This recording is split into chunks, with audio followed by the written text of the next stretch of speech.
طبعا دعامات الانف بنشيلها لاي عمليات في الانف، زي الحاجز الانفي، زي لحميات، زي غضاريف، اي حاجه جوه الانف بنشيلها. بنحط فيها الايه، الدعامه دي. ادي اول واحده طلعت، والثانيه هتطلع سهله جدا ان شاء الله. وعايزين طبعا اللي هيشوفنا ويفتكر اذا كان عامل عمليه لحميه، الحمد لله يا رب. قول لي بقى اخبارك ايه؟ نفس.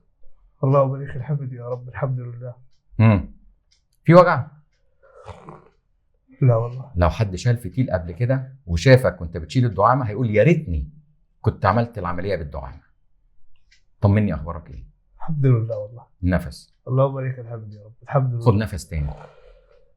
الحمد لله يا رب. كنت فين وبقيت فين؟ هلبة والله. الحمد لله على سلامتك. نشكرك وبارك الله فيك.